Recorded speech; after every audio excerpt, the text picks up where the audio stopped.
വിശ്വസംസ്കാരത്തിൽ നീയൊരു മങ്ങാത്ത ദീപം കൊളുത്തി മഹാമതേ. ഇന്നതിൻ വെള്ളി വെളിച്ചത്തിലേക്കിതാ കണ്ണു തുറക്കുന്നു മാനവ പ്രജ്ഞകൾ.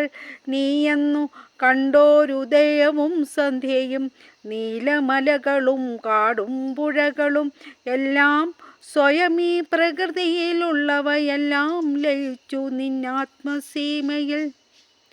എന്നിട്ടൊഴുകാൻ തുടങ്ങി അവിടത്തിൽ നിന്നും അവയൊരു വേണുസംഗീതമായി.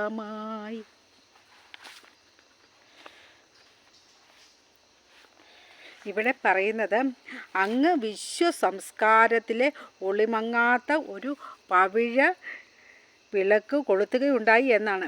ഇന്ന് അതിൻ്റെ ആ വെള്ളിപ്രഭയിലേക്ക്, രജതപ്രഭയിലേക്ക് മാനവബോധം കണ്ണു തുറക്കുകയാണ് എന്ന് കവി പറയുന്നു.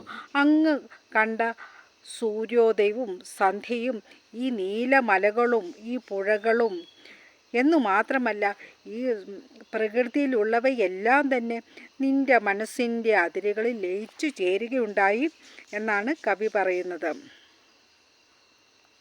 പിന്നീട് പറയുന്നു, അവിടെ നിന്നും ഒരു ഓടക്കുഴൽ നാദം പോലെ മനോഹരമായ കവിത ഒഴുകി തുടങ്ങുകയും ചെയ്യുന്നു എന്നാണ്. അത് കവി ഇവിടെ പറയുന്നത് എങ്ങനെയാണ്? എന്നിട്ട് അവയെല്ലാം ലയിച്ച് നിന്നെ ആത്മസീമയിൽ നിന്നും എന്നിട്ടൊഴുകാൻ തുടങ്ങിയവിടത്തിൽ നിന്നും അവയൊരു വേണുസംഗീതമായി. അവസാനം ഇവിടെ ഒരു വേണുസംഗീതം, ഒരു ഓടക്കുഴൽ നാദം പോലെ മനോഹരമായ ഒരു കവിതയായി അവ ഒഴുകാൻ തുടങ്ങി എന്ന് ഈ ഭാഗത്ത് പറയുന്നു.